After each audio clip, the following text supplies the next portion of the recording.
आपने श्री कृष्ण की परम भक्त कर्मा बाई का नाम तो सुना ही होगा, जिनके हाथ से स्वयं भगवान कृष्ण भोग ग्रहण करते थे। कर्मा बाई को मारवाड़ की मीरा भी कहा जाता है। उनका जन्म राजस्थान के नौगौर जिले की मकराना तहसील में कालवा गांव में हुआ था। उनके पिता का नाम जीवन राम था। कर्मा बाई के पिता जीवन राम धार्मिक पुरुष थे। उन्होंने घर में श्री कृष्ण भगवान का मंदिर बना रखा था। वे प्रतिदिन स्नान करके कृष्ण जी को भोग लगाते। बचपन से ही कर्मा बाई अपने पिता को प्रतिदिन कृष्ण भगवान की पूजा करते और उन्हें भोग लगाते देखती। इसी कारण बचपन से ही कर्मा के भीतर भक्ति भाव के संस्कार थे। एक बार जीवन राम और उनकी पत्नी को कार्तिक पूर्णिमा स्नान के लिए पुष्कर जाना था। वे कर्मा को भी साथ ले जाना चाहते थे, लेकिन एक समस्या थी। उनकी अनुपस्थिति में भगवान को भोग कौन लगाता। इसीलिए उन्होंने कर्मा को यह जिम्मेदारी सौंपी और बोले, पुत्री, हम दोनों पुष्कर स्नान के लिए जा रहे हैं। तुम सुबह भगवान को भोग लगाना और उसके बाद भोजन करना। कर्मा ने यह जिम्मेदारी स्वीकार कर ली। अगले दिन जल्दी उठकर स्नान आदि कर उसने खिचड़ी बनाई और भगवान के आगे रखकर बोली, हे प्रभु, भूख लगे तो भोग लगा हुआ है, आप भोग ग्रहण कर लेना, तब तक मैं घर के और काम कर लेती हूँ। यह कहकर वह घर के काम में लग गई। बीच बीच में वह थाली देखने आती, लेकिन भगवान ने खिचड़ी नहीं खाई थी। बहुत देर होने के बाद भी जब भगवान जी ने भोग ग्रहण नहीं किया तो उसे चिंता हुई कि क्या पता भगवान जी को खिचड़ी में स्वाद ही ना आ रहा हो, इसलिए ग्रहण ना कर रहे हो। शायद इसमें घी या गुड़ की कमी रह गई है। फिर जाकर वह गुड़ और घी लाई और उसे खिचड़ी में मिलाया, लेकिन भगवान ने फिर भी भोग ग्रहण नहीं किया। तब मायूस होकर उसने कहा, हे प्रभु, आप भोग ग्रहण कर लीजिए। माता पिताजी पुष्कर नहाने गए हैं। कुछ दिनों तक वो आपको भोग लगाने नहीं आएंगे। आपको भोग लगाने की जिम्मेदारी मुझे दी गई है, इसलिए आपके भोग लगाने के बाद ही मैं खाना खाऊंगी। कर्मा के यह बोलने पर भी जब भगवान ने भोग ग्रहण नहीं किया तो वह उनसे शिकायत करते हुए बोली, माता पिताजी जब भोग लगाते हैं तब तो आप भोग ग्रहण कर लेते हैं, फिर आज क्या हुआ? इतनी देर हो गई है, खुद भी भूखे बैठे हैं और मुझे भी भूखा रखा है। यह सब बोलकर वह भगवान के भोग ग्रहण करने की प्रतीक्षा करने लगी, परंतु सुबह से शाम हो गई और भगवान ने भोग ग्रहण नहीं किया। अब भूखी कर्मा रुआंसा हो गई और दुखी होकर रोते रोते बोली, हे भगवान जी, आप ग्रहण कर लीजिए भोग, अन्यथा मैं भी भूखी रह जाऊंगी। इसके बाद कृष्ण की काठ की प्रतिमा से आवाज आई, हे कर्मा, तुमने पट बंद किया ही नहीं, तो मैं भोग ग्रहण कैसे करूं? यह सुनकर कर्मा ने तुरंत पट खींचकर ओट कर दी। तब श्री कृष्ण ने खिचड़ी का भोग ग्रहण किया और थाली पूरी खाली हो गई। कर्मा ने पलटकर देखा तो भोग की थाली में भोग बचा ही नहीं था। तब कर्मा बोली, भगवान जी, इतनी सी बात थी तो पहले बता देते, खुद भी भूखे रहे और मुझे भी भूखा रखा। अब कर्मा प्रतिदिन खिचड़ी बनाती और भगवान को भोग लगाती। एक दिन उसे लगा कि सबसे पहले भगवान को भोग लगाना चाहिए, क्या पता उन्हें जल्दी भूख लग जाए। साफ सफाई नहाने धोने के कारण भगवान के भोग में देर हो जाती है। फिर वह सबसे पहले उठकर भोग बनाती और प्रभु को भोग लगा देती। कुछ दिनों बाद कर्मा के माता पिता तीर्थ यात्रा से लौट आए। आते ही पिताजी ने अपनी लाडली पुत्री से पूछा, पुत्री, तुमने किसी भी दिन भगवान को भूखा तो नहीं रखा? कर्मा बोली, नहीं पिताजी, मैंने भगवान जी को प्रतिदिन भोग लगाया। जब शाम को माँ रसोई घर में गई तो देखा जाते समय तो गुड़ का मटका पूरा भरा था, अब खाली कैसे हो गया। उन्होंने कर्मा को बुलाकर पूछा, पुत्री गुड़ कहाँ गया। कर्मा ने बताया कि रोज भगवान श्री कृष्ण खिचड़ी का भोग ग्रहण करते हैं, कहीं मिठास कम ना हो जाए इसलिए खिचड़ी में गुड़ डाल दिया।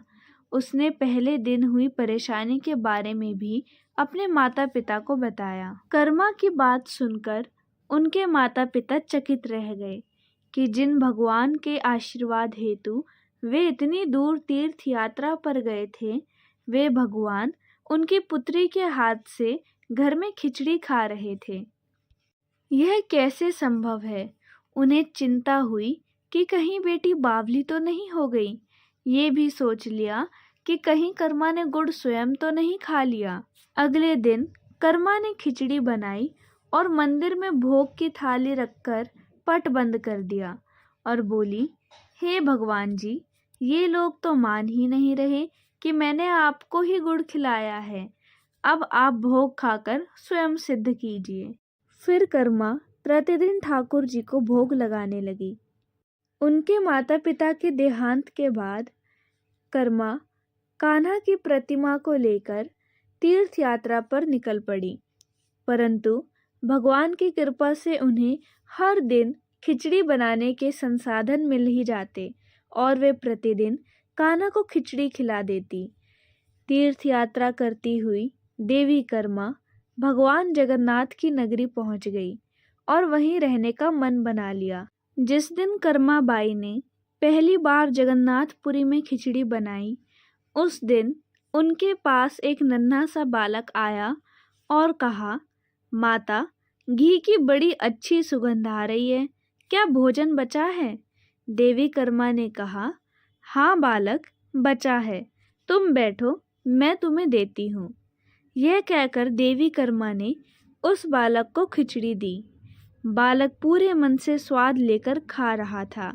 देवी कर्मा को यह देखकर सुख की अनुभूति हो रही थी। बालक ने खाते खाते पूछा, माता, अगर मैं कल भी आऊं तो क्या आप मुझे खिचड़ी खिलाओगी। यह सुनकर देवी कर्मा मुस्कुराई और बोली, हाँ पुत्र, तुम यदि प्रतिदिन भी आओगे तो मैं प्रतिदिन तुम्हें खिचड़ी खिलाऊंगी, तुम निसंकोच आना। यह सुनकर बालक प्रसन्न हुआ और प्रतिदिन देवी कर्मा के पास खिचड़ी खाने आने लगा। एक दिन जब वह बालक खाना खाकर जा ही रहा था, तभी उसने देखा कि एक साधु बाबा वहां आकर देवी कर्मा से कह रहे थे कि हे देवी, आप बहुत धार्मिक महिला है, भगवान को प्रतिदिन भोग लगाकर खाती हैं, परंतु इन सब के भी नियम होते हैं। आपको बिना नहाए ऐसा नहीं करना चाहिए। प्रतिदिन साफ सफाई करने के बाद ही नहा धोकर भगवान का भोग बनाया करें और लगाया करें। यह सुनकर देवी कर्मा ने उनको हाथ जोड़कर प्रणाम किया और बोली, जी साधु बाबा, आप जैसा कह रहे हैं मैं वैसा ही करूँगी। मैं इस बात से अनभिज्ञ थी। फिर साधु बाबा वहाँ से चले गए।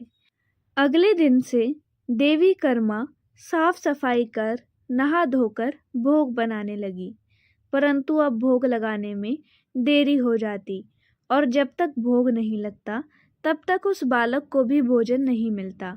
बालक आकर माता से कहता, माता, देर हो रही है, भूख लगी है, भोजन दे दो।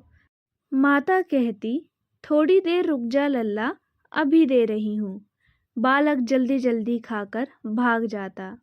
कुछ दिन ऐसे बीते, परंतु यह कौन जानता था कि वह बालक साक्षात भगवान जगन्नाथ है, जो प्रतिदिन बालक का रूप धारण कर कर्माबाई के हाथों से बनी हुई खिचड़ी खाने आते थे। इन दिनों में जब जगन्नाथ मंदिर में भगवान का पट भोग के लिए खुलता था, तो भगवान के मुख पर खिचड़ी का जूठन लगा होता था। एक दिन पुजारी ने मुस्कुराते हुए मन ही मन कहा, हे प्रभु, आपकी लीला भी अपरंपार है। जाने किस भाग्यवान भक्त के यहाँ आप जाकर प्रतिदिन खिचड़ी खाकर आते हैं। पूजा अर्चना के बाद रात्रि के समय पुजारी के स्वप्न में भगवान जगन्नाथ आए और उन्होंने पुजारी से कहा, हे भक्त, तुमने सही पहचाना। मैं अपनी एक अनन्य भक्त कर्मा बाई के यहाँ प्रतिदिन उनके हाथ की बनी खिचड़ी खाने जाता हूँ। वह मुझे बिल्कुल अपने पुत्र सा लाड करती है। उनकी भक्ति से मैं अति प्रसन्न हूँ। परंतु इसी मंदिर के एक साधु ने उन्हें कुछ आम जीवन की ज्ञानवर्धक बातें एवं उपासना करने का तरीका समझाया है, जिससे मुझे भोग लगाने में अब उनसे देरी हो जाती है। इसी वजह से मेरे मुंह पर खिचड़ी लगी रह जाती है। दोस्तों, प्रभु की लीला भी अपरंपार है। वह तो सर्वव्यापी है, एक ही समय अलग अलग स्थान पर हो सकते हैं, परंतु मुख पर खिचड़ी लगाने की लीला उन्होंने इसलिए रची ताकि पुजारी के मन में यह प्रश्न उठे। उस प्रश्न के निवारण में प्रभु पुजारी जी को यह बता सके कि आम जीवन में हम अपने ज्ञान को जब दूसरे को बताते हैं तो वह सदैव ज्ञान के लिए होना चाहिए, ना कि भक्ति के भाव को बदलने के लिए, क्योंकि सांसारिक जीवन के लिए ज्ञान आवश्यक और महत्वपूर्ण है, परंतु जहाँ भक्ति होती है वहाँ ज्ञान का कोई काम नहीं है। भक्ति में भक्त अपने प्रभु के प्रेम में डूबा रहता है। साधु गलत नहीं थे, साधु अपने ज्ञान के हिसाब से ही कार्य कर रहे थे, परंतु उन्हें यह नहीं पता था कि जो महिला प्रभु को बिना नहाए खाना देती है, उसका भाव सिर्फ इतना था कि मेरे प्रभु को जल्दी खाना मिल जाए, वह भूखे ना रह जाए। और यह प्रेम भाव प्रभु के लिए हर नियम से ऊपर था। इन बातों को सुनकर पुजारी जी ने साधु बाबा को बुलवाकर यह बात कही। साधु बाबा को भी अपनी गलती का एहसास हुआ कि वह भक्त और भगवान के बीच में आ रहे थे, और उन्होंने बिना समय गवाए माता कर्मा के पास जाकर कहा, हे देवी, आप जैसे प्रभु को पहले भोग लगाती थी वैसे ही लगाइए। मैं आपकी भक्ति नहीं समझ पाया था, इसलिए मुझे क्षमा करें।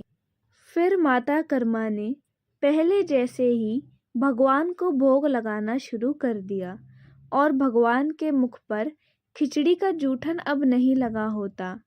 ऐसे ही कई वर्ष बीत गए। एक दिन पुजारी जी ने देखा कि भगवान की आंखों से आंसू आ रहे हैं और वह भोग ग्रहण नहीं कर रहे।